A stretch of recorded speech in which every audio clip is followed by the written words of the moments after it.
E aí pessoal, tudo bem? Na aula de hoje nós vamos falar a respeito de hidrografia. Essa questão de hidrografia é uma questão muito polêmica, visto que a água é um recurso vital à sobrevivência humana. E a água que é própria para o consumo, a água doce, é uma água que está se tornando cada vez mais escassa.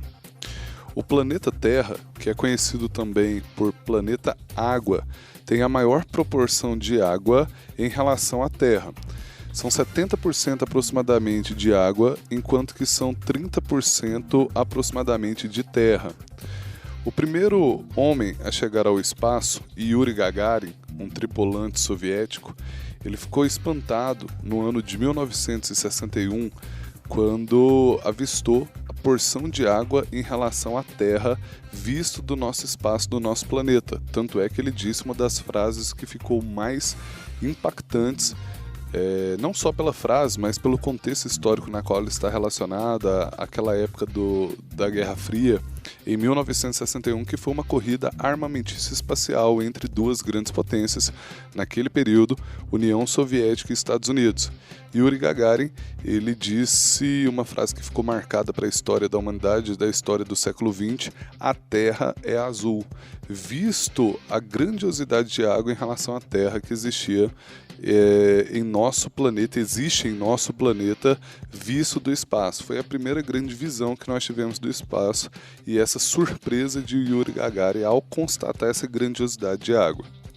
O problema, como já foi dito, é que a maior parte da água que existe em nosso planeta é uma água imprópria para o consumo, visto que é uma água salgada. Do 100% de água existente em nosso planeta, apenas 2,5% é uma água doce, própria para o consumo, enquanto que 97,5% água salgada. Ou seja, então vamos lá, do 100% de água doce, 97,5% corresponde a uma água salgada, uma água proveniente ali dos oceanos, imprópria para o consumo, enquanto que apenas 2,5% aproximadamente que é a água própria para o consumo, a água doce.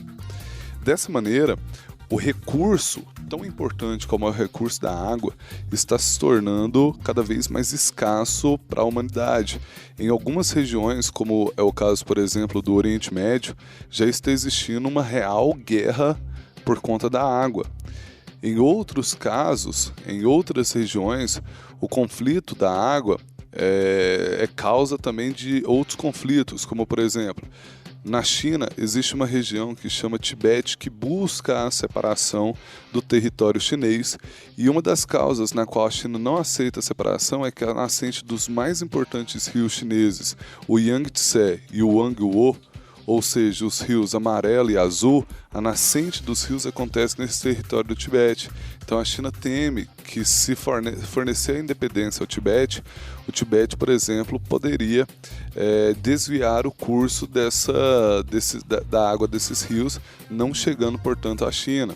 Ou seja, o que eu estou querendo dizer é que o conflito pela água está se tornando cada vez iminente, visto que essa diminuição que está acontecendo em níveis bruscos aí na história aí do nosso planeta.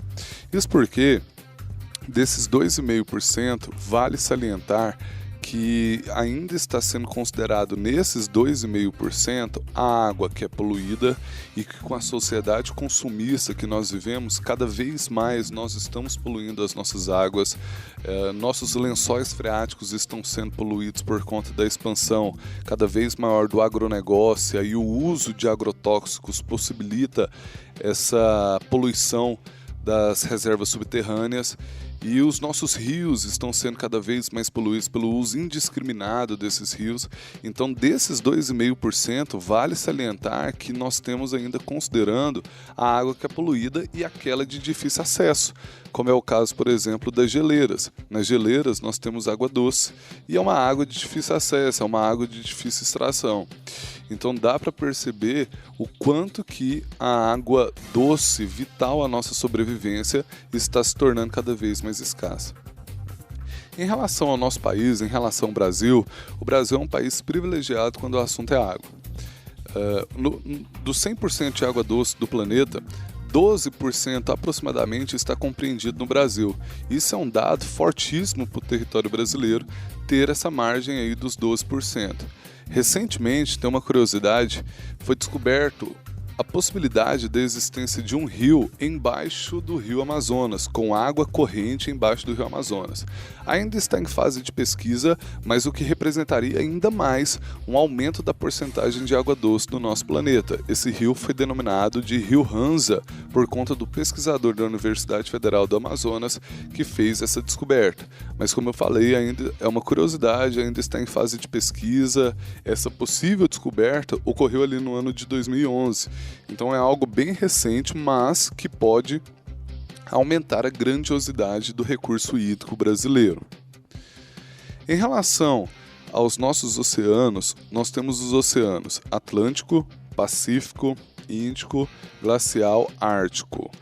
O Brasil ele é banhado pelo Oceano Atlântico. Como eu havia falado, os oceanos representam 97,5% da água disponível no planeta. Existe um processo que é denominado de dessalinização das águas. Esse processo chamado de dessalinização das águas é o de converter a água que é salgada para a água doce.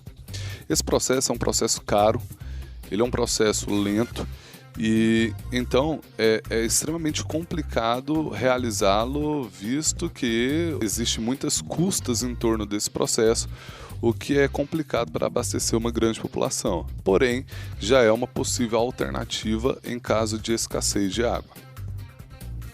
Sobre o estudo dos rios, nós temos que entender o que é uma bacia hidrográfica.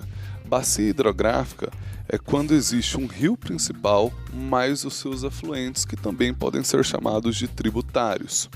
O que vai dividir uma bacia hidrográfica de outra são os chamados divisores de água. Nós temos importantes bacias hidrográficas no território brasileiro. Exemplo disso é a Bacia Amazônica, que é a maior bacia hidrográfica do mundo, a Bacia do São Francisco, que percorre um pequeno trecho ali do sertão, sendo extremamente importante para as famílias ali do sertão nordestino. Inclusive, recentemente nós temos a possível obra sendo concluída da transposição do Rio São Francisco, que vai levar a água desse rio, que é um rio perene, ou seja, que nunca seca, até aquelas famílias do sertão. Na área central tem a importante bacia do Araguaia-Tocantins, é uma bacia totalmente brasileira, assim como a bacia do São Francisco, nasce e termina no território brasileiro. A bacia do Parnaíba, a bacia também do Paraná, importante bacia do Paraná, onde tem importantes usinas hidrelétricas, como a maior usina hidrelétrica do Brasil, que é a usina de Itaipu, construída na década de 70. Bacia também, junto naquela parte da bacia do Paraná, nós temos a bacia da Platina. Então são importantes bacias hidrográficas que tem no território brasileiro, o que demonstra uma grandiosidade do território brasileiro em relação ao assunto de água. O Brasil, como já havia dito, é um país privilegiado quando o assunto é água.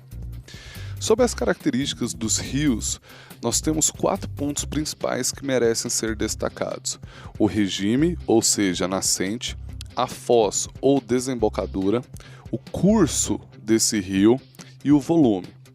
Sobre o regime do rio, a nascente, ela pode ser pluvial, ou seja, o rio ele vai nascer a partir da água da chuva. O rio ele pode ser nival, ou seja, pelo derretimento da neve. Ou o rio ele pode ser misto, tanto pelo volume da água das chuvas, quanto também pelo derretimento de neve.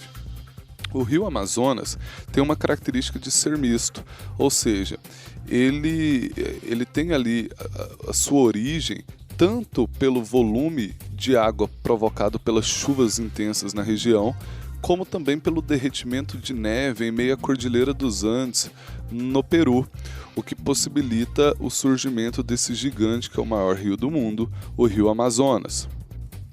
Sobre a foz, ou seja, desembocadura, é o curso final do rio. A foz pode ser tanto em delta quanto em estuário. Uma foz em delta é aquela em que o rio ele vai desaguar por mais de um canal. Já uma foz em estuário é aquela em que o rio vai desaguar por apenas um canal. Sobre o curso do rio, esse curso ele pode ser exorreico, endorreico, criptorreico e arreico. Um curso exorreico é aquele em que o rio vai desaguar no oceano, parte externa do continente. Um rio endorreico é aquele que o rio irá desaguar em um outro rio, no caso os afluentes, ou em um lago. Um rio denominado de criptorreico é aquele que irá desaguar numa camada subterrânea, como por exemplo em uma caverna. E um rio considerado arreico é aquele que antes de desaguar, chegar a algum lugar, esse rio irá secar, típico de rios existentes ali no sertão nordestino. Sobre o volume, os rios podem ser perenes, ou seja, nunca secam, ou podem ser também intermitentes. Os rios intermitentes são aqueles que secam dependendo do período da estação do ano. Os rios intermitentes também podem ser chamados de temporários ou sazonais. Sobre os aquíferos, aquífero é uma camada de água subterrânea, uma camada de água que está numa reserva subterrânea. O aquífero, nós temos importantes aquíferos banhando o território brasileiro, como o de mais destaque, o aquífero Guarani, e tem também o aquífero Alter do Chão. Então, o aquífero é uma camada de água subterrânea que é originada a partir da porosidade que existe em algumas rochas, o que permite uma maior permeabilidade da água da chuva em algumas regiões. O aquífero Guarani, o mais importante aquífero brasileiro, ele é considerado transfronteiriço, ou seja, ele não está presente somente no território brasileiro. Ele percorre países além do Brasil, como Paraguai, Argentina e Uruguai. Então, o fato dele ultrapassar fronteiras recebe o nome de transfronteiriço. O aquífero Guarani, ultimamente, vem sofrendo bastante por conta da região na qual ele está inserido. A região centro-sul brasileira é uma região extremamente grande produtora ali de grãos, uma região do agronegócio extremamente forte, o que acaba tendo grande uso de agrotóxicos ali naquela região. Por conta disso, o aquífero Guarani recentemente vem passando por uma poluição intensa, o que tem que ser evitado, e alguns programas, políticas públicas já estão sendo feitas para evitar essa exploração tão grande ali em torno do aquífero Guarani, dessa poluição que está tendo no aquífero Guarani, visto a sua importância. O aquífero Guarani ele é responsável por abastecer várias cidades brasileiras. Então é uma camada de água subterrânea que nós não podemos de forma alguma degradá-la, tem que ser preservada. E tem um outro aquífero que fica na região norte, que é denominado de aquífero Alter do Chão. Pessoal, é isso. Até a próxima. Na aula de hoje nós estudamos sobre hidrografia. Até mais.